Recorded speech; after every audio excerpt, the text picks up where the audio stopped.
네, 간밤에 평안히 주무셨습니까?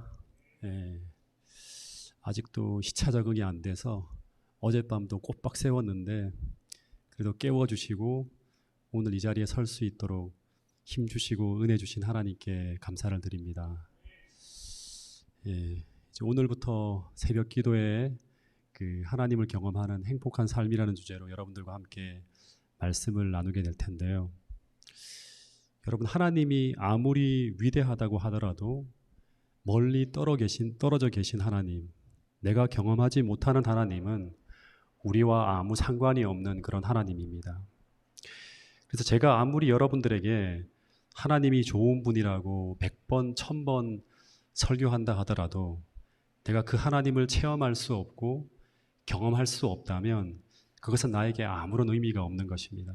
그것은 하나의 관념이지 실제하는 것이 아니라고 하는 것입니다. 그런데 기독교 신앙의 진수는 무엇인가 하면 우리가 믿는 그 하나님을 나와 함께 계시는 하나님으로 체험하는 것입니다. 예수님이 이 땅에 오실 때 그분은 이 땅에 태어나기 전에 그 천사를 통해서 그분이 어떤 분인지를 알려주는 두 가지의 이름이 주어집니다.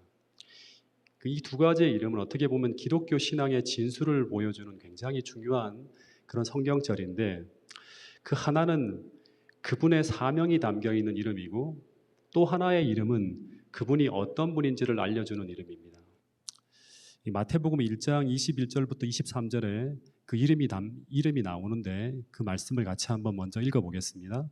마태복음 1장 21절에서 23절까지의 말씀입니다. 시작. 아들을 낳으리니 이름을 예수라 하라. 이는 그가 자기 백성을 그들의 죄에서 구원할 자이심이라 하니라. 이 모든 일이 된 것은 주께서 선지자로 하신 말씀을 이루려 하심이니, 이르시되 보라, 처녀가 잉태하여 아들을 낳을 것이요 그의 이름은 임마누엘이라 하리라 하셨으니, 이를 번역한즉 하나님이 우리와 함께 계시다 함이라. 예. 먼저 이 땅에 오시는 그분이 어떤 분인지를 설명하기 위해 주어진 이름은 임마누엘이라고 하는 이름입니다. 이 임마누엘이라고 하는 이름의 뜻은 하나님이 우리와 함께 계시다고 하는 그런 뜻인데, 이 말은 하나님은 우리와 함께 계시는 하나님, 정확하게 말하면 이 말은 내가 느낄 수 있고 내가 경험할 수 있고 내가 체험할 수 있는 자리에까지 나를 위해 내려오신 하나님이라고 하는 그런 의미입니다. 또 하나의 이름은 무엇인가 하면 예수라고 하는 이름인데, 이 예수라고 하는 이름은 구원자라고 하는 뜻을 가지고 있는 이름입니다. 여러분, 기독교도 그렇고 불교도 그렇고 이 세상을 고통으로 가득 차 있는 고통의 바다라고 인식합니다. 그래서 종교라고 하는 것은 어떻게 하면 이 고통으로 가득 차 있는 세상에서 우리가 구원을 받을 수 있는가를 가르쳐주는 것이 바로 종교입니다. 그런데 불교는 수행이라고 하는 스스로의 노력으로 구원을 이루려고 하는 것이고, 기독교는 우리의 구원자 되시는 이 예수님의 도움으로 그 문제를 해결해 나가는 것이라고 하는 것입니다. 그런데 마태복음 1장 21절에 보면 이 예수라고 하는 이름의 뜻은 그가 자기 백성을 저희 죄에서 구원할 자, 즉 그분은 자기 백성을, 그분을 이 자기 하나님으로 믿고 그분을 의지하는 자기 백성을 이 고통의 세상에서 구원하기 위해 오신 분이, 그 이름을 가지고 이 땅에 오신 분이 바로 예수라고 하는 분입니다. 근데 여기에서 말하는 이 구원이라고 하는 것은 어떻게 보면 내세에서의 구원만이 아니라 이 고통의 세상에서도 이 구원자이신 예수님을 우리와 함께 계시는 하나님으로 우리가 느낄 수 있고 체험할 수 있고 경험할 수 있다고 이야기하고 있는 것입니다. 그것이 바로 그분의 또 하나의 이름인 임마누엘이라고 하는 이름 속에 담겨 있다고 하는 것입니다. 그래서 기독교에서 말하는 이 구원의 의미는 이 예수 그리스도를 오늘 내 삶의 모심으로 말미암아 그 구원의 능력을 경험하는 것입니다. 즉 구원자이신 이 하나님을 나와 함께 하시는 하나님으로 모시는 것이라고 하는 것입니다.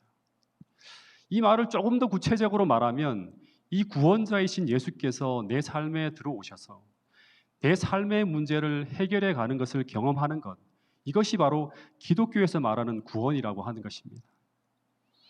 그래서 오늘 우리가 구원받았다고 하는 것은 성경대로 정의하면 지금 이 구원자이신 예수님께서 성경에서 약속한 그 구원하는 능력을 가지고 내 삶에 들어오셨다고 하는 것입니다. 즉 구원하는 힘과 내가 연결되어졌다고 하는 그런 말이에요. 이 말을 가지고 우리는 그분이 나의 구주가 되었다고 말하기도 합니다. 이것을 사도 바울은 우리 안에 계신 그리스도라는 단어로 수도 없이 사도 바울이 이야기하는 바울 서신을 통해서 계속 이야기하는 것입니다.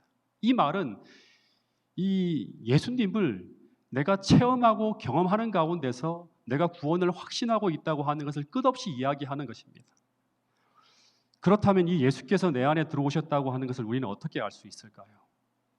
그분의 그 구원하시는 능력을 내 고통의 문제에서 체험함으로 우리는 그분이 내 안에 계시다고 하는 것을 확신할 수 있습니다. 그래서 기독교는 이론만이 아니라, 즉 머릿속의 관념으로만 알고 있는 것이 아니라 철저하게 체험적인 경험을 기반으로 하고 있는 종교가 바로 무엇인가 하면 기독교라고 하는 종교입니다. 이것이 원래 처음 기독교가 출현할 때 사도행전이라고 하는 책에 담겨 있는 기독교인들의 모습이었고 교회의 모습이었다고 하는 것입니다.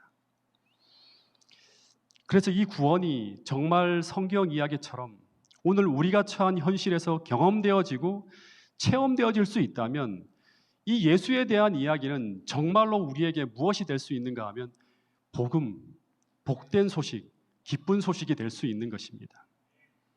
여러분, 그래서 바울이라고 하는 사람은 이 구원을 체험하고 난 후에 쓴 로마서 1장 16절에서 이 복음을 무엇이라고 표현했는가 하면 복음은 모든 믿는 자에게 구원을 주시는 하나의 이론이 아니라 하나님의 무엇이다?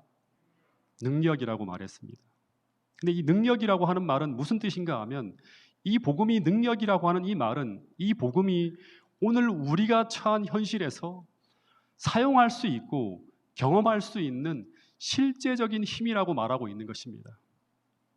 그래서 어쩌면 오늘 우리 신앙의 가장 중요한 문제는 이 2000년 전의 이 이야기가 오늘 우리가 처한 현실에서도 동일하게 경험되어질 수 있는가 없는가의 문제라고 하는 것입니다. 이것을 경험할 수 있다면 여러분은 보이지 않는 하나님을 경험하는 것이고 바울이 이야기하는 내 안에 계신 그리스도를 여러분들도 경험하고 만지고 체험하는 그런 신앙 속으로 들어갈 수 있는 것이라고 하는 것입니다. 제가 처음 신앙학을 시작하게 된 계기가 제 고등학교 3학년 때였습니다. 그때가 1988년이었는데 제가 강원도 태백에서 그 5남매 중에 막내로 태어났는데 제일 큰 형님과 저의 나이 차이가 16살 차이가 납니다. 그러니까 형님이 거의 저한테는 형님이 아니라 삼촌 같은 그런 이제 나이 차이가 나는 그런 뻘이죠. 근데 당시 큰형님이 큰댁의 큰어머님이 자녀가 없으셔서 양자 비슷하게 보내져서 고등학교 때부터 대구에서 고등학교, 대학교를 다니셨고 그리고 그곳에서 직장 생활을 했는데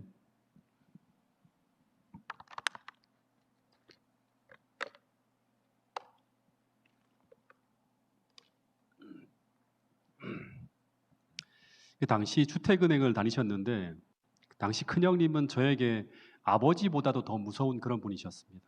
그 형님이 태백에 오시면 동생들이 전부 다 벌벌 떨어요. 왜냐 그러면 이제 그 형님이 우리 집이 조금 어렵게 살았기 때문에 끝없이 공부에 대한 것들을 가지고 실력을 키우라고 계속 이야기하면서 성적표를 다 꺼내놓고 보고 그랬습니다. 그래서 태백에 형님이 오시면 항상 저는 형님 앞에 무릎을 꿇고 말을 드려야 됐고 존댓말로 형님에게 말을 해야 돼요. 부모님이 절대 형님한테는 말을 놓지 못하게 하더라고요. 근데 그 형님이 어머니에게 늘 하던 말이 뭔가 하면 취직을 하면 내가 막내 동생 학비는 자신이 책임지겠다고 하는 약속을 했습니다. 그래서 언제나 어머니는 저한테 무슨 말을 하는가 하면 너는 공부만 열심히 하면 큰형이 너 학비를 대줄 거니까 아무 신경 쓰지 말고 공부만 열심히 하라고 하는 것입니다. 그래서 저는 언제나 큰형님이 당연히 제가 대학에 들어가면 학비를 대어줄 줄 알았어요. 근데 갑자기 형님이 결혼을 하시더니 별 말씀이 없는 거예요. 그리고 맨날 제 성적을 가지고 제게 말씀을 계속 하시는 거예요. 지금 너 성적으로는 학비를 대주겠다고 형수를 설득할 수가 없다고 하는 것입니다.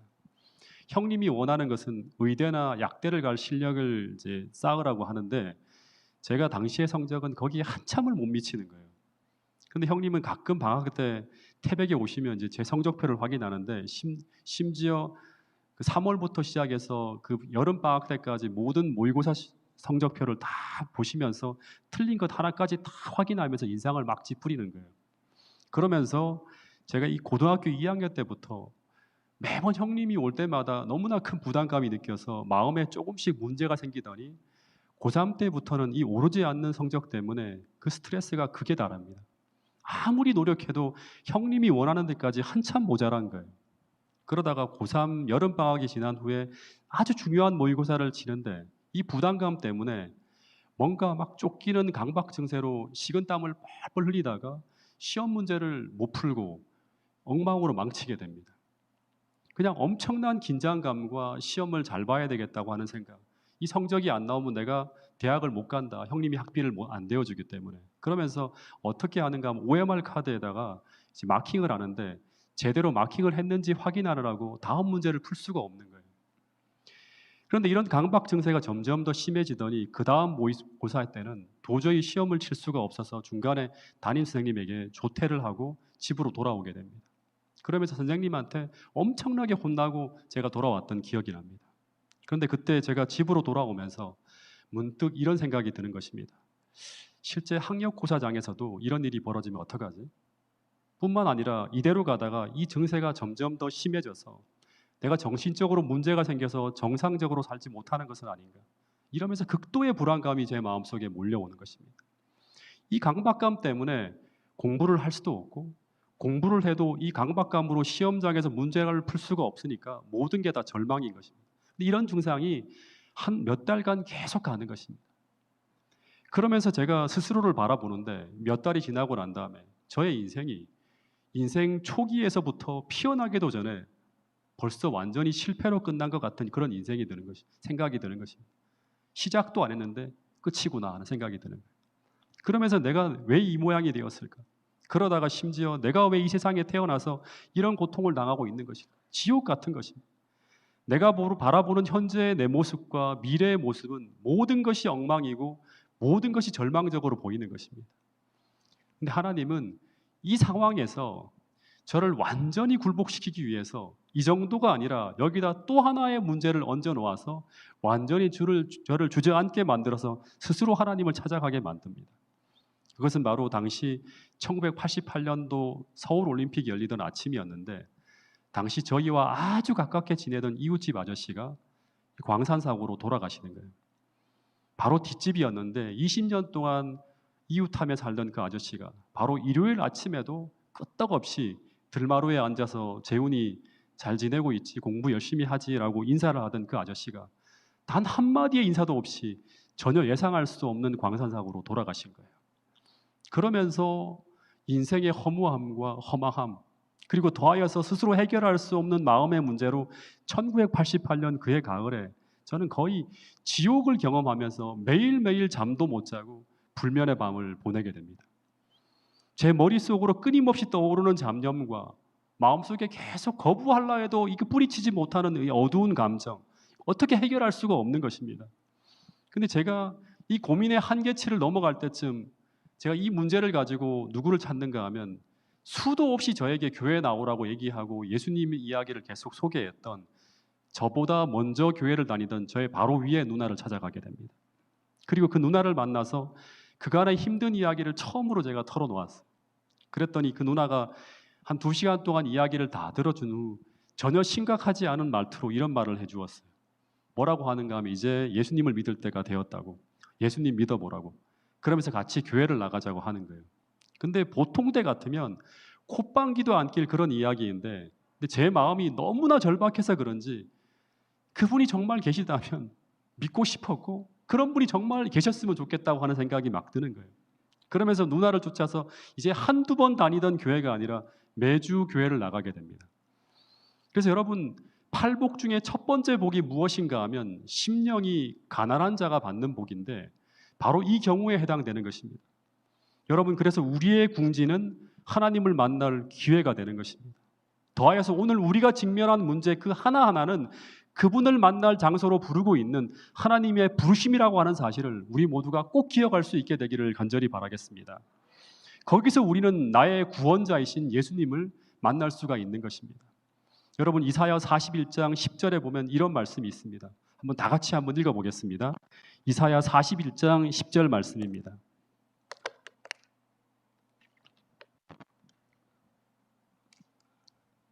시작. 두려워 말라, 내가 너와 함께함이라. 놀라지 말라, 나는 내 하나님이 됨이니라. 내가 너를 굳세게 하리라. 참으로 너를 도와주리라. 참으로 나의 의로운 오른손으로 너를 붙들리라. 여러분, 이 말씀은 오늘 고통 중에 두려워하고 있는 모든 인생들에게 하나님께서는 계속 반복해서 이런 말씀을 하고 있는 것입니다. 두려워하지 말라고. 참으로 너를 도와주겠다고. 진짜 도와주겠다고. 그런데 본문에 보면 하나님이 그냥 도와주시겠다고 하시지 않고 두 번씩이나 나의 의로운 오른손으로 너를 붙들겠다고 말씀하는데, 이 말씀은 제가 처음에 이 말씀을 읽을 때 어떻게 느꼈는가 하면 그분이 말로만 도와주시겠다고 하는 것이 아니라 그분이 실제로 나의 우편에서 내 오른손을 잡아주시는 것처럼 실제적으로 도와주겠다고 말씀하고 있는 것처럼 들렸습니다. 여러분, 기독교는 이 구원의 하나님을 실제적으로 체험하는 것입니다. 그냥 심리적 조작이나 정서적 위안을 위해서 믿는 그런 것이 절대로 아니라고 하는 것입니다. 근데 제 신앙의 시작은 이렇게 이 문제를 통해서 시작되어졌습니다. 제가 그 당시에 대학 입시를 앞두고 큰 스트레스를 받으면서 거의 아무것도 할 수 없는 정신적 문제에 붙들려 있는 저는 이 마음의 평안이 깨어질 때마다 그 밤길을 걸어오면서 밤 11시에 야간 자력수를 마치고 돌아올 때마다 계속 예수님 절 좀 도와주세요. 계속 기도했던 그런 기억이 납니다. 어떻게 보면 미치도록 간절하게 기도했던 적이 있습니다. 이웃집 아주머니의 곡소리가 돌아올 때마다 들려요. 그 밤 11시에도. 그 곡소리는 정말 너무너무 두려웠어요. 그것은 곧 너도 언젠가 이렇게 죽는다는 소리와 같았어요. 그것이 내일일지 모레일지 모른다고 하는 것입니다. 여러분, 당시 제가 안고 있었던 이 문제들은 고등학교 3학년 당시에 제게는 죽고 사는 문제였어요. 마음을 스스로 컨트롤할 수 없게 되었다고 하는 이 문제와, 그리고 제 마음을 가득 채우고 있는 이 인생의 허무함과 죽음에 대한 두려움을 내가 몰아내지 못하면 전 거기서 제 인생이 끝날 것 같았어요. 어떻게 할 수가 없는 거예요. 왜냐하면 전 이 문제에 붙들려서 잠을 잘 수도 없었고 아무것도 할 수도 없었어요. 마음을 짓누르는 불안함과 두려움, 이 강박에서 헤어나오질 못하는 거예요. 아무리 헤어나오고 싶어도 헤어나올 수가 없는 것입니다. 그래서 밤마다 학교에서 집으로 걸어올 때마다 주님, 제가 두려워하지 않게 해주세요. 염려하지 않게 해주세요. 허무함을 느끼지 않게 해달라고, 제발 평안하게 해달라고 기도하며 그 지옥 같은 마음의 괴로움과 싸워 나갔던 그런 기억이 있습니다. 그런데 그렇게 많은 날을 불면으로 지새며 정서적인 안정이 안 되어 있던 제가 언제부터인가 경계를 지을 수 없지만 잠을 청할 때 언제 잠들었는지 모르게 평안하게 잠을 자기 시작했고, 그리고 이상하게 내 마음이 내가 평안해졌다고 하는 것을 느낄 정도로 안정이 되어져 가고 있는 것을 제가 느끼게 되었습니다. 그리고 그해 11월 달에 배치고사를 치는데 가장 치열하게 긴장하면서 치는 시험이었는데, 그 환경과 상황은 이전보다 더 치열하게 저를 압박해 오고 있었는데, 근데 제가 이전과 다르게 강박감 없이 배치고사를 치고 있는 것입니다. 그런데 전 솔직히 그때 이 상황의 변화를 주님의 도움으로 인정하지 못했어요. 그냥 왜 이러지? 신기하게 내 마음이 이렇게 변했네? 내가 잠을 자고 있네? 이렇게 생각을 했어요. 왜냐하면 전 당시 침례를 받지도 않았고 그냥 교회를 다니긴 했지만 목사님과 단 한 번도 성경 공부를 하지 않았던 시기였기 때문입니다. 근데 나중에 제가 교회를 다니면서 이것이 주님의 도움이라고 하는 것을 인정하지 않을 수 없는 성경절 한 절을 보게 되었어요. 그때 제가 너무너무 감격스러워서 눈물이 왈칵 났던 기억이 납니다. 제가 경험한 이 경험이 성경에 약속되어져 있는 거예요. 빌립보 4장 6절부터 7절 말씀을 같이 한번 읽어보겠습니다. 시작.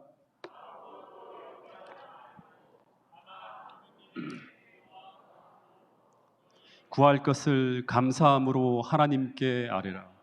그리하면 모든 지각에 뛰어난 하나님의 평강이 그리스도 예수 안에서 너희 마음과 생각을 지켜주신다고 분명하게 적혀 있는 것입니다. 아무것도 염려하지 말고 다만 모든 일에 기도와 간구로 너희 구할 것을 감사함으로 하나님께 아뢰라. 전 오늘 또 이 자리에 나오면서 또 기도해요. 이 성경절을 암송하고. 그리하면 모든 지각에 뛰어난 하나님의 평강이 그리스도 예수 안에서 너희 마음과 생각을 지켜주신다고 분명하게 약속하고 있는 것입니다. 여러분, 저는 이 약속의 말씀으로 말미암아 분명히 그 고통스러운 상황에서 제가 구원받았음을 믿습니다.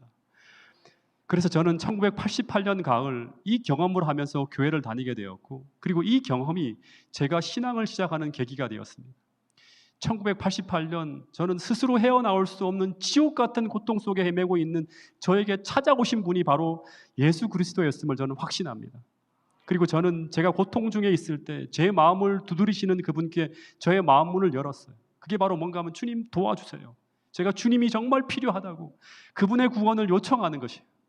그러자 그분은 제 마음속에 들어오셔서 저를 편하게 재워주시고, 그리고 극심한 스트레스와 고통으로 맺히고 상처난 아픈 마음을 하나하나 치유해 주셨음을 저는 확신합니다. 그러기를 몇 개월, 저는 시험 때마다 겪는 그 강박에서 자유로워졌는데, 그런데 그때 제가 경험한 그 평안과 자유는 바로 성경에서 말하는 구원이었고, 그리고 제게 도래한 하늘나라였다고 하는 것입니다. 여러분, 그런데 성경을 읽어보면 성경에 나오는 많은 사람들이 예수님께 처음 나올 때 대부분 저처럼 자기 삶의 어려운 문제를, 스스로 해결할 수 없는 그 고통의 문제를 가지고 나왔다고 하는 것을 수도 없이 가르쳐주고 있습니다.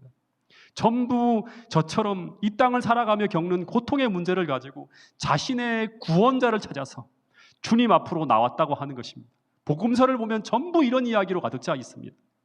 그런데 그들이 그렇게 그분을 찾아 나올 때 그들이 자신들이 가지고 있는 그 어려운 문제들이 예수님을 통해 해결해져 나가는 그 구원을 경험하면서 그들은 그분이 하나님의 아들이심을 확신하며 나아가 더 큰 구원을 소망하게 되는 패턴을 보게 됩니다. 저도 마찬가지였습니다. 여러분, 다시 반복해서 이야기합니다. 기독교에서 말하는 구원은 보이지 않는 분의 도움을 실제적으로 내 삶의 고통의 문제에서 경험하는 것입니다. 구원자이신 그 예수가 실제로 나와 함께 하시는 하나님, 실제로 임마누엘 하나님으로 경험되어지는 것입니다. 내 삶의 모든 문제마다 그리스도에게 답이 있다는 것을 믿고 그분께로 나가는 거예요. 많은 사람들이 교회에 나오기 전에 이런 고민을 합니다.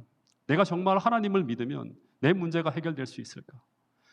그런데 실제 예수님 당시에도 이런 고민 어린 질문을 들고 수많은 사람들이 유대교회 회당문을 두드렸지만 그들은 아무런 도움을 받지 못하고 있었어요. 그런데 그때 초기 교회 성도들은 분명한 확신을 가지고 이런 대답을 그들에게 들려주었다고 하는 것입니다. 이것이 바로 기독교와 유대교의 차이였어요. 이것이 바로 기독교가 유대교를 무너뜨리고 세상을 향해 나가는 하나의 핵심적인 어떤 그런 가치였다고 하는 것입니다. 그것은 바로 오늘 여러분들이 진심으로, 전심으로 주님을 개인의 구주로 영접하는 믿음으로 주님께 나온다면, 정말 절박한 마음, 심령의 가난함을 가지고 나의 구주가 필요함을 호소하며 주님께 나온다면 분명히 주님은 오늘 당신의 고통의 문제에 해답이 있다고 하는 기별을 당시 초대교회는 전하고 있었다고 하는 것입니다. 왜냐하면 예수 그리스도는 여전히 그들 곁에서 그들의 구원자로 살아계시기 때문이라고 하는 것입니다. 그분은 죽어있는 하나님이 아니라, 십자가에 못 박혀 죽어있는 연약한 하나님이 아니라 살아계신 하나님이고, 하나님의 보좌 우편에서 우리를 위해 간구하시고 중보하시는 살아계신 구주라고 하는 것입니다. 이것이 바로 초대교회 당시에 세상을 뒤흔든 복음이었다고 하는 것입니다. 그 말씀이 바로 이 말씀입니다. 초대교회 당시 온 교회가 당시 고통 속에 살아가는 수많은 사람들을 향해서 이런 복음을 외쳤다고 하는 것입니다. 로마서 10장 13절 말씀입니다. 같이 한번 읽어보겠습니다. 시작.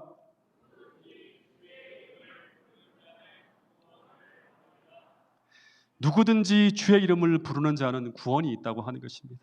여기 보면 바울은 누구든지라고 말하고 있습니다.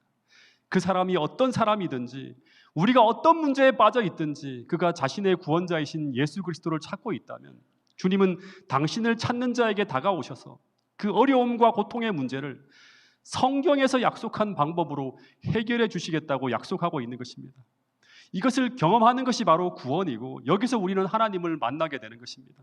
이것이 출애굽 당시의 광야 교회의 모습이었어요. 수많은 고통의 문제가 있지만 고통의 문제 속에서 계속 하나님을 만나는 것입니다. 이것이 초기 교회 당시 강력하게 세상을 뒤흔들며 완전히 현실과 괴리된 채 돌아가는 무력한 유대교를 무너뜨린 기독교의 진수였다고 하는 것입니다. 여러분, 이 구원을 경험함으로 우리는 바로 보이지 않는 주님을 만나게 되는 것입니다. 여기서 사도행전이 시작되었고 여기서 교회가, 참 교회가 탄생했다고 하는 것입니다. 여러분, 초대교회는 예수님이 눈에는 보이지 않지만 언제나 그분은 그들 가까이에서 체험을 통해서 만져지는 하나님, 그들과 함께하는 임마누엘 하나님이었다고 하는 것입니다. 여러분, 여러분들에게 지금 고통이 있습니까? 저처럼 어려움이 있습니까? 마음의 문제가 있습니까? 혹은 변화되고 싶은 죄악의 고통스러운 문제가 있습니까? 그렇다면 오늘 이 순간 그 문제를 가지고 꼭 여러분의 구원자를 찾게 되기를 간절히 바랍니다. 그리고 그 문제를 통해서 성경의 수많은 사람들이 경험했던 여러분의 구원자이신 예수 그리스도를 만나게 되는 축복을 꼭 누릴 수 있게 되기를 간절히 바라겠습니다. 그래서 하나님의 나라는 이 구원이 말이 아니라 능력으로 나타나는 곳이라고 바울은 이야기하고 있습니다. 고린도전서 4장 20절 말씀을 같이 한번 읽어보겠습니다. 시작. 하나님의 나라는 말에 있지 아니하고 능력에 있습니다. 네.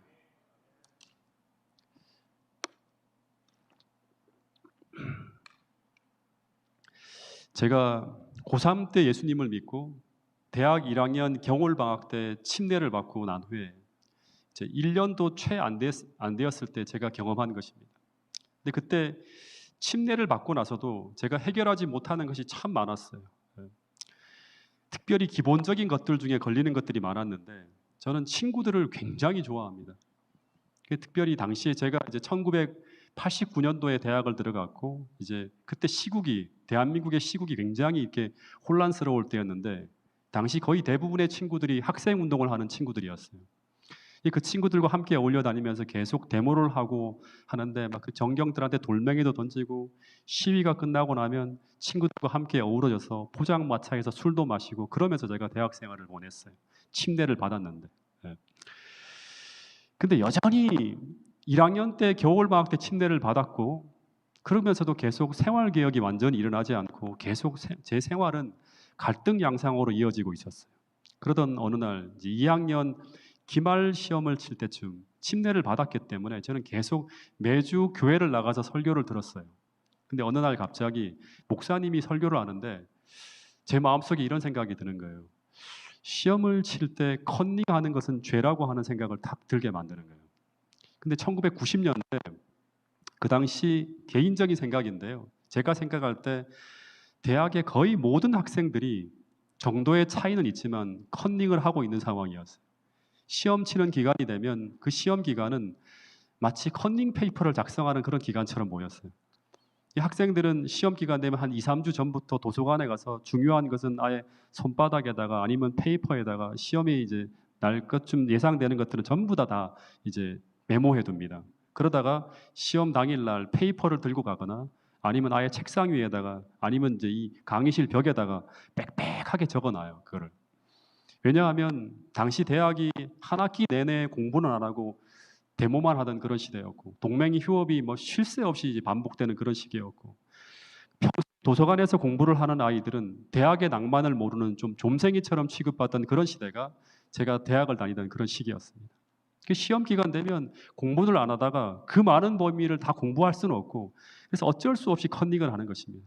그러니까 컨닝을 하는 것이 양심의 꺼리를 끄는 것이 아니라 하나의 낭만으로 통하던 시대가 제가 학교를 다니던 그런 시기였습니다. 근데 그런 시절 제가 컨닝을 안 하면 저만 손해를 보는 것입니다. 저는 그 당시에 형편이 어려워서 형님이 학비를 내주고 있었는데 성적 장학금은 못 받아도 7등까지 주는 근로장학금은 받아야지만 그 돈을 가지고 한 학기 정도 편하게 살 수 있는 상황이었어요. 그래서 이 근로장학금은 한 학기 생활에 필수적인 것이었어요. 이것이 안 되면 한 학기 생활이 그냥 어려워지는 정도가 아니라 힘들어져서 아르바이트를 이제 몇 개를 해야 되고 더해서 형님 누나들에게 손을 벌릴 수밖에 없는 그런 형편이었습니다. 그런데 그런 상황에서 제가 컨닝을 포기하는 것은 세상적으로 볼 때는 진짜 어리석은 것입니다. 근데 반대로 신앙적으로 볼 때 컨닝을 하는 것은 뭐죠? 이 죄인 거예요. 양심이 불편한 것입니다. 근데 이런 갈등 속에서 제가 문득 어떤 생각을 했는가 하면, 내가 교회를 다니는데도 왜 이렇게 살지? 내가 정말 하나님을 믿는 게 맞는가? 그런 생각을 하면서 한번 선택을 해보자라는 생각이 들었어요. 근데 이 선택을 한다고 하는 것은 정말 하나님을 믿고 경험해 보자고 하는 거예요. 예. 왜냐하면 이 양심을 건드리는 이 문제를 계속 마음에 담고 신앙생활을 한다고 하는 것은 참된 신앙생활이 어렵다고 하는 것을 저는 깨닫게 되었어요. 다시 말해서 신앙을 제대로 하려고 하면 한 번은 경험을 통해서 하나님이 진짜 계시다고 하는 것을 경험해 보고 싶은 그런 생각이 들었어요. 침례를 받고 난 후에 처음으로 이 문제를 제가 하나님께 맡기고 한번 정직하게 살아보면서 컨닝을 안 하고 시험을 치기로 결심을 합니다. 그리고 시험 기간에 혹시나 컨닝의 유혹이 들까봐 같은 과 학생들에게 먼저 공포를 했어요. 난 이제 하나님을 믿기로 했고 그래서 컨닝을 안 하기로 결심했다고 얘기를 했어요. 근데 이것이 정말 중요한데 여러분, 적당히 컨닝을 안 하는 것 정도로는 하나님을 경험할 수가 없어요. 참되게 하나님을 경험하려고 하면 여러분 진짜 중요한 건데요, 전적으로 맡기고 철저하게 순종해야 됩니다. 그래야지만 그 결과가 하나님이 주신 결과라고 하는 것을 우리는 믿을 수 있고 확인할 수 있어요. 근데 사람들은 대체적으로 적당하게 뭔가를 이제 줄여나가려고 합니다. 그러다 보니까 하나님을 경험하지 못하는 거예요. 이게 하나님이 주신 건지 내가 노력해서 얻은 건지 모르는 거예요. 그리고 시험을 치기 전에 진짜 기도를 많이 했습니다. 시험을 치는데 제가 수학을 조금 잘 못해요. 좀 약해요. 제가 제일 고전하는 과목이 제가 전기공학과를 다니고 있었는데 공업역학과 전자기학이 맨날 말썽이었어요. 시험만 치면 학점을 떨어뜨리는 이 두 과목이 되게 저희 성적을 떨어뜨리는 그런 과목이었는데, 그래서 제가 이 두 과목을 놓고 시험 칠 때 진짜 많이 기도를 했습니다. 근데 이상하게 다니엘은 뜻을 정하고 왕의 진미로 더럽히지 아니하기로 결심했을 때 그 지혜가 어떻게 됐죠? 10배나 올라가는 기적이 벌어졌는데, 근데 저는 그렇게 기도하고 들어갔는데 이상하게 기적적인 도움을 전혀 경험하지 못하고 있는 것처럼 막 느껴지는 거예요. 시험을 치는데 계속 망친 것 같은 거예요. 제대로 쓰는 게 없는 것 같은 거예요. 네. 그래서 이제 돌아와서 방학 중에 초조하게 성적표를 기다렸는데 성적이 나왔는데, 제가 그렇게 힘들게 시험을 쳤던 이 전자기학 공업역학 점수가 예상했던 대로 다 안 좋게 나왔습니다. 그러니까 저는 어떤 생각을 했는가, 기적이 없네. 성경 말씀대로 정직하게 살면 나만 손해본다고 하는 확실한 결론을 얻었다. 이런 생각이 드는 거예요. 왜냐 그러면 철저하게 컨닝도 안 하고 진짜 기도를 많이 하고 들어갔는데 왜 이렇게 결과가 나왔지? 그런 생각이 드는 것입니다. 이런 결론으로 끝나면 침례는 받았기 때문에 교회는 안 다닐 수 없고 그냥 적당하게 신앙생활을 계속할 수도 있었겠죠. 육신적 그리스도인으로. 서둘러 제가 서울로 올라갔습니다. 그리고 제가 근로장학생이 되는지 안 되는지 빨리 확인해야 돼서 당시 가까이 지내던 전인조교를 찾아가서 제가 몇 등인지 한번 확인해 달라고 얘기를 했어요. 그랬더니 그 형님이 확인해 주겠다고 하면서 컴퓨터를 켜서 성적을 쭉 확인해 주는데, 지금도 기억해요. 그 옛날에 그 16비트 그 컴퓨터 있잖아요. 여기 플로피 디스크를 넣고 계속 이렇게 이제 돌리는데 한참 지나니까 떴어요. 너 성적이 3.88이네 하면서 가는 거예요. 그러면서 너 위로 몇 명이 있는지 한번 확인해 보자 하면서 한참 동안 확인하는 거예요. 그랬더니 이 형님이 계속 반복해서 하는 말이 뭔가 하면 이상하다고 하는 거예요. 한 번 더 확인해 보자고 하는 거예요. 또 계속 보는 거예요. 그러더니 나중에 갑자기 그 조교 형이 하는 말이, 야, 이 성적이 수석이라니 정말 희한하다. 한 명도 없다고 하는 거예요. 제가 수석이라고 하는 거예요. 저 이 말을 들었을 때 지금도 기억하는데요, 그냥 소름이 쫙 끼쳤어요. 진짜네 이런 거 있잖아요. 보통 수석은 4점대 이상에서 나오는데 지금도 그렇잖아요. 4.3, 4.2, 4.4, 요즘에는 학점 인플레로 인해서 거의 만점까지도 나오는데 올해의 장학생도 나오는데 4점대 성적을 올리는 그 많은 아이들이 그 학기 이상하게 모두 다 사라진 거예요. 그래서 역대 최하 성적 수석이 나온 거예요. 이 4.88의 성적으로 수석이 된 것은 제 이전에는 존재하지 않는 성적이었어요. 여러분, 전 그때 침례를 받고 난 후에 최초로 나의 문제 앞에서 내가 하나님의 방법대로 그 문제를 풀기로 결심하고 회개하며 내 삶을 개혁하며 살려고 했을 때 하나님께서 내가 가지고 있는 그 문제를 내가 기대하는 방법이 아니라 성경에 보면 수많은 사람들이 자기가 기대하는 방법으로 답이 해결되지 않기 때문에 고민합니다. 내가 기대하는 방법이 아니라 내가 기대하는 방법으로 하나님께서 만들어주면 이거는 내 힘으로 얻었다고 생각할 수 있잖아요. 내가 기대하는 방법이 아니라 하나님이 정하신 방법으로 해결하심을 저는 처음 경험했어요. 내가 생각하는 방법은 성적이 팍 올라가는 거예요. 근데 그게 아니었어요.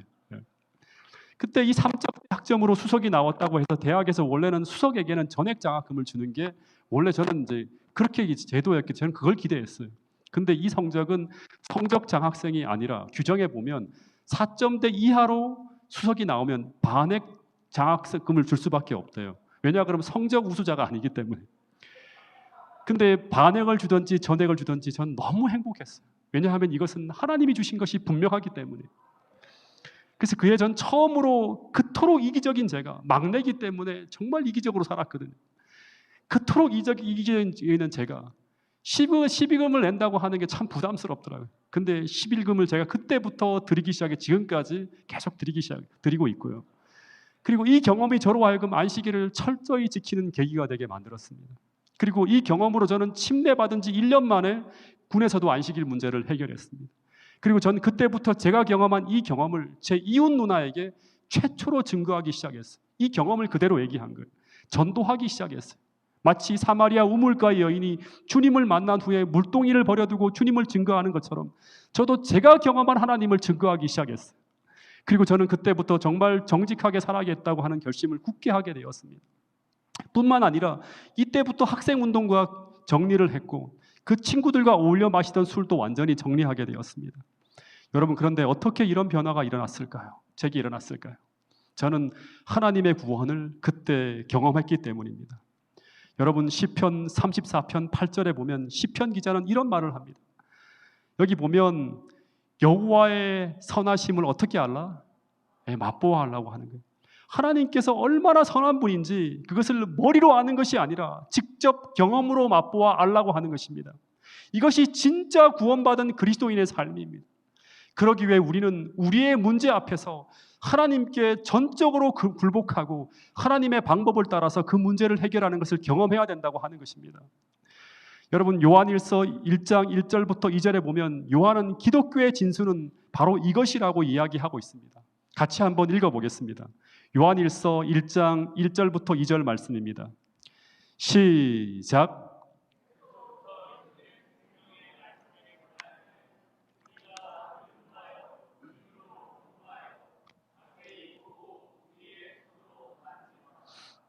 이 생명이 나타나신 바 된지라. 이 영원한 생명을 우리가 보았고 증언하여 너희에게 전하노니 이는 아버지와 함께 계시다가 우리에게 나타나신 바 된 이시니라. 여러분 기독교에서 말하는 구원은 요한은 말하기를 다시 말해 내가 구원받았다고 하는 것은 내가 어떤 것을 이해하고 어떤 것을 동의하는 것을 넘어서 그 구원의 하나님을 실제적으로 만져보고 체험하는 것이라고 하는 것입니다. 이것이 바로 사도 바울이 그토록 이야기하는 내 안에 계신 그리스도예요. 내 안에 계신 그리스도라고 하는 거예요. 여러분 전도는 내 안에 계신 그리스도를 세상에 보여주는 거예요. 세상에 전하는 거예요. 내 안에 없는 그리스도를, 경험되지 않은 그리스도를 이론으로 전하는 것이 아닙니다.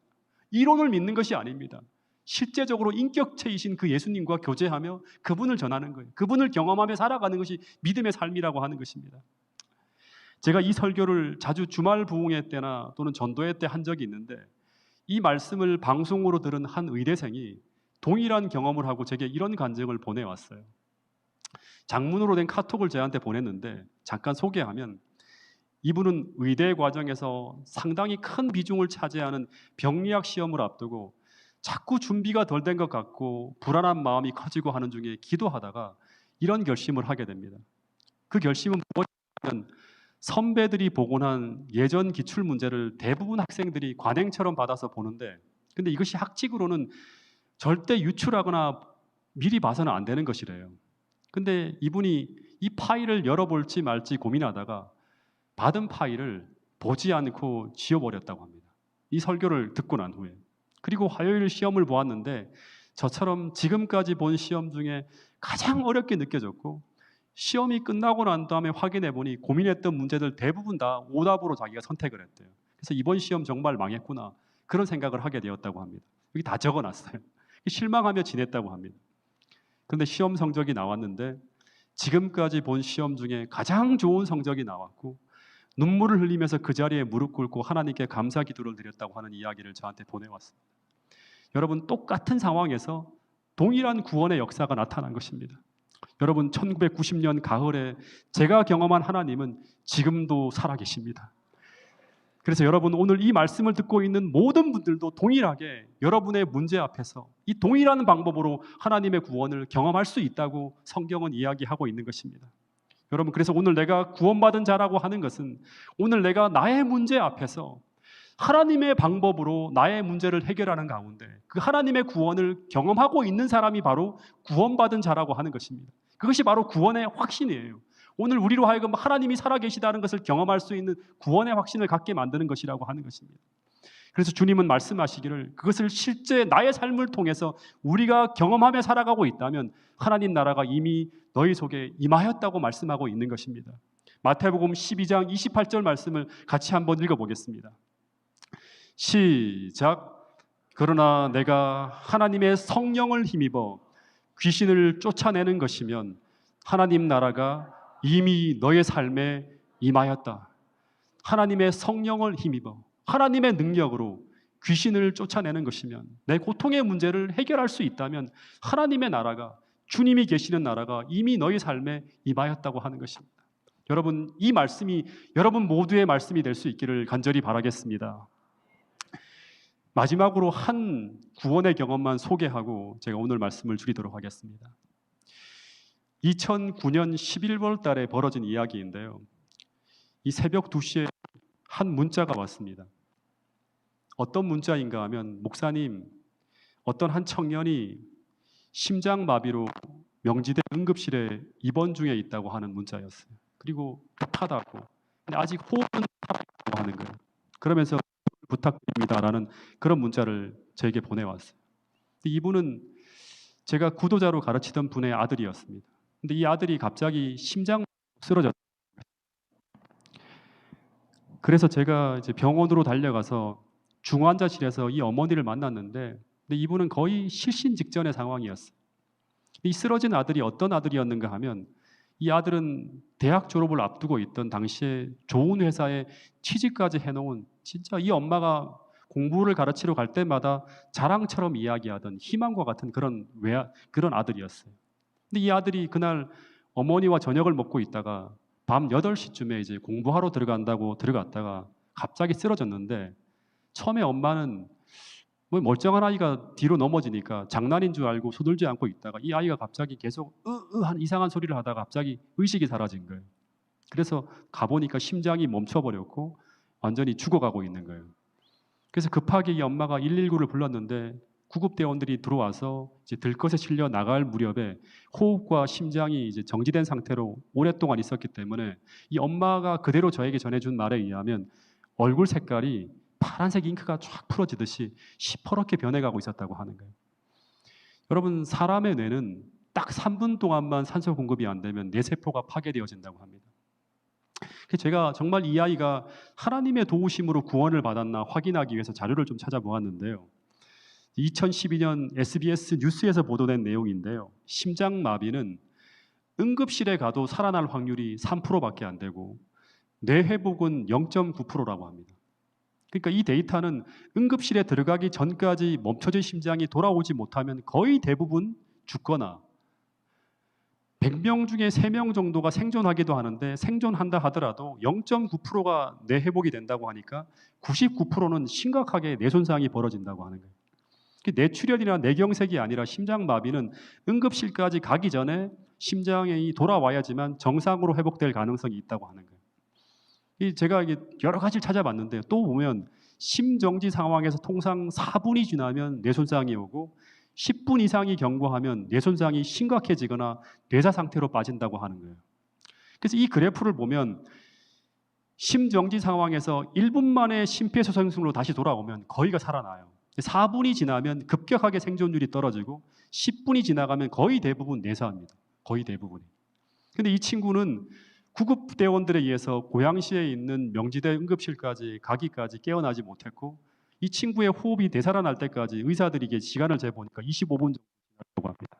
그러니까 25분 동안 심장이 멈춰 있었고 뇌는 산소 공급이 안 돼서 뇌세포가 죽어가고 있었다고 하는 거죠.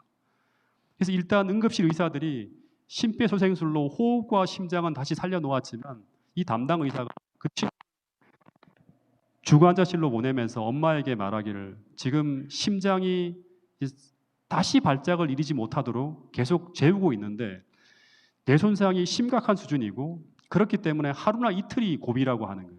생명의 고비라고 하는 거예요. 의사가 말하기를 혹시 다시 심장마비가 온다거나 뇌발작이 일어나면 마음의 준비를 하라고 엄마한테 이야기했어요. 그래서 만약 이 친구가 잘 견뎌내서 다시 깨어나면 최악의 상황은 식물인간이고 잘해야지만 반신불수라든가 언어장애나 지능이나 판단력이 현저히 떨어지는 그런 사람이 될 수 있으니까 놀라지 말라고 그렇게 대비하라고 이야기를 했어요. 근데 이 엄마가 이 아이의 생명만이라도 다시 살려달라고 통곡을 하고 있었어요. 당시 이 사모랑 같이 제가 갔는데 이분에게 제가 2년 동안 성경을 가르쳤는데 이 순간에 아무 말도 할 수가 없는 거예요. 계속 같이 손을 잡고 울어줄 뿐이에요. 뭐 어떻게 위로를 해야 될지 모르겠더라고요. 근데 제가 처음 전화를 받고 교회 차를 몰고 달려갈 때 제가 계속 기도했어요. 하나님, 이런 상황에서는 제가 인턴 전도사인데 어떻게 위로해야 될지 모르겠는데 이분을 만나서 어떤 말을 해야 될까요? 그렇게 자랑하던 아이가 지금 죽어가고 있는데 무슨 말을 해야 될까요? 계속 고민이 되었어요. 막 기도하면서 달려가는데 제가 지금도 떠오르는 게 뭔가 하면 그 명지대 병원 엘리베이터를 타기 위해 하나님 제발 무슨 말을 해야 될지 가르쳐 달라고 하면서 딱 올라가는데 그때 떠오른 말씀이 뭔가 하면 로마서 4장 17절 말씀이에요. 제가 어저께 개회회 때 했던 그 말씀과 비슷한 말이에요. 이 말씀은 바로 아브라함이 믿은 바 그 하나님이에요. 아브라함이 믿은 바 그 하나님. 믿음의 조상이었던 아브라함이 믿은 바 그 하나님은 어떤 하나님인가 하면 죽은 자를 살리시며 없는 것을 있는 것처럼 부르실 수 있는 하나님이라고 하는 거예요. 창조주 하나님이라고 하는 거예요. 그래서 그 절망적인 상황에서 한참을 그분과 함께 있다가 돌아오기 전에 그래도 제가 이분에게 기도를 하고 가야기 때문에 이분의 손을 강제로 착 붙잡고 막 울고 있는 이분에게 제발 믿음을 가지라고 이때를 위해 하나님이 필요한 것이라고 하면서 거의 실신 상태로 감정을 주체하지 못하고 우는 그분의 손을 잡고 함께 눈물을 흘리면서 기도했는데 이때 제가 반복해서 기도할 때마다 반복해서 제가 했던 게 바로 로마서 4장 17절의 말씀이었어요. 이 말씀을 간절하게 의지하며 기도했어요. 그의 믿음 바 하나님은 죽은 자를 살리시며 없는 것을 있는 것처럼 부르실 수 있는 하나님이라고 하는 거예요. 이때 이분에게 필요한 하나님은 그 어떤 다른 하나님이 아니라 아브라함이 믿은 바로 그 하나님이었어요. 죽은 자를 살리시며 없는 것을 부르실 수 있는 그런 하나님.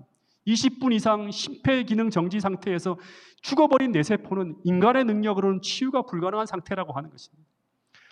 그래서 지금이 바로 성경에서 말하는 그 하나님이 나타나셔야 될 그때라고 하는 것입니다. 성경에 보면 우리가 신화처럼 보고 있는 나인성 과부의 아들을 살리시는 그 하나님, 예수님께서 성경 속에만 있는 것이 아니라 정말 지금도 살아계시다면 동일하게 역사하셔서 이 불쌍한 여인의 아들을 회복시켜 주시기를 간절히 기도했어요. 왜 그런 기도를 했는지 모르겠지만 그런 기도를 했어요. 그런데 돌아오는데 이 기도가 어떻게 응답받을지 몰랐어요. 그냥 아내와 저는 이분이 불쌍해서 못 견디겠다고 하면서 아주 어둡고 무거운 마음으로 돌아왔어요. 그리고 계속 전 교인을 같이 모아서 새벽 기도회, 화요일, 금요일 모든 교우들과 함께 이분을 위해 기도했습니다. 그런데 그렇게 매일 기도하는데 지금도 기억하는데요. 2009년 11월 고향 중앙교회에서 벌어지고 있던 이상구 박사 초청 연합 전도회 기간 중에 한 통의 전화가 딱 걸려왔어요. 근데 언젠간 오겠다고 했는데 이 전화가 온 거예요. 아주 다급한 목소리로 한 통의 전화가 걸려왔는데 그분의 전화였어요. 근데 솔직히 이 전화를 받기가 너무나 두려웠어요. 혹시 이 친구가 사망했다고 할까 봐. 그러면 내가 어떻게 이 장례식을 치르지? 하는 막 그런 두려운 마음이 있는 거예요.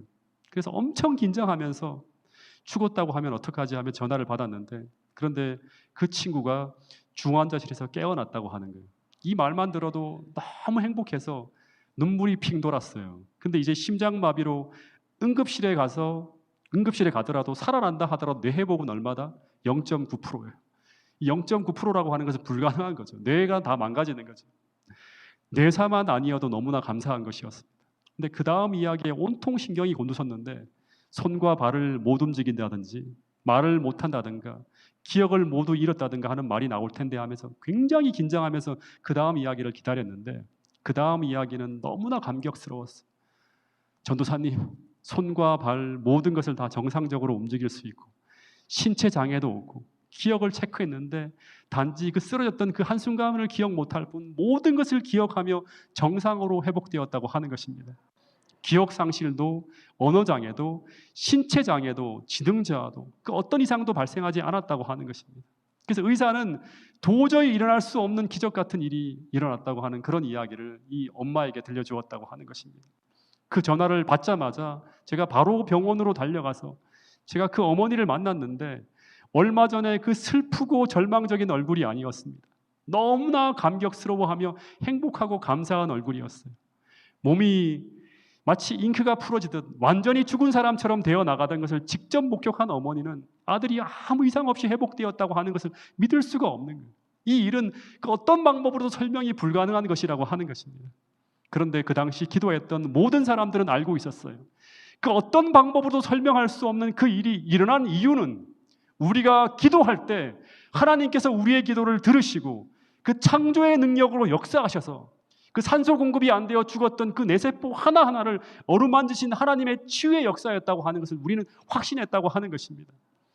그리고 전 그분의 아들을 회복시키시는 그 하나님을 보면서 성경에 나오는 신화 같은 이야기, 요한복음 11장 나사로를 살리시는 그 성경 속의 부활의 역사를, 그 하나님의 부활의 능력을, 아브라함과 사라의 죽은 태에서 이삭을 탄생시키는 그 하나님의 역사를 여기서 보게 되었습니다. 여러분, 우리가 믿는 그 하나님은, 우리가 믿는 바 그 하나님은 로마서 4장 17절에 보면 죽은 자를 살리시며 없는 것을 있는 것처럼 부를 수 있는 창조주 하나님입니다. 이 하나님께서 우리의 구원자가 되심을 믿게 되기를 간절히 바라겠습니다. 이 약속을 믿고 살아가는 사람들이 바로 그리스도인이고 이 약속이 이루어지는 것을 체험하는 것이 바로 예수 그리스도를 만나고 경험하는 구원의 삶이라고 하는 것입니다. 여기서 여러분들은 은혜의 왕국, 하나님의 나라를 경험할 수 있다고 하는 것입니다. 여러분, 말씀을 줄이면서 이 시간 하나님을 대신해서 다시 한번 여러분들에게 호소합니다. 오늘 여러분의 그 문제를 가지고 여러분의 구원자가 되신 주님 앞으로 나가서 이 기독교에서 말하는 참된 구원을 오늘 이 시간 꼭 경험할 수 있게 되기를 간절히 바라겠습니다. 그리고 그분을 평생 여러분 안에 계신 그리스도로 모시고 경험하며 평생 그분을 의지하여 믿음으로 살아가는 여러분과 저가 될 수 있기를 간절히 바라면서 오늘 말씀을 줄이도록 하겠습니다. 하늘 아버지, 미주 서부 지역 성도님들과 더불어서 이 새벽 시간 제가 경험한 그 하나님을 함께 나눌 수 있는 은혜로운 시간 허락해 주셔서 감사합니다. 오늘 이 시간 우리가 무릎 꿇고 우리의 구원자 되신 그 예수님을 찾아 우리의 문제를 가지고 나갈 때마다 주님 성경 속에 약속하신 그 모든 약속의 말씀이 오늘 지금 이 순간에도 우리에게 현실로 되어질 수 있고 우리가 그 약속의 말씀을 통해서 하나님을 만날 수 있음을 꼭 믿을 수 있도록 도와주셔서 주님 그 하나님께 전심으로 구원의 능력을 탄원하는 우리 모두가 될 수 있도록 주님 인도하여 주시옵소서. 기도할 때마다 보이지 않은 하나님, 보이지 않지만 그 성령의 능력으로 역사하시는 하나님을 경험할 수 있도록 인도하여 주셔서 성령 충만한 기도의 시간 될 수 있도록 도와주시옵소서. 단 하나의 문제도 단 하나의 근심도 우리가 가지고 돌아가지 않도록 우리 이 시간 기도할 때마다 주님 우리를 만나주시고 우리의 모든 마음의 근심과 또 염려들이 사라지는 놀라운 역사를 경험할 수 있도록 도와주시옵소서. 수고하고 무거운 짐들이 다 예수님께로 옮겨지는 놀라운 구원의 역사를 경험할 수 있도록 축복하여 주시옵기를 예수님 이름으로 기도드렸습니다. 아멘.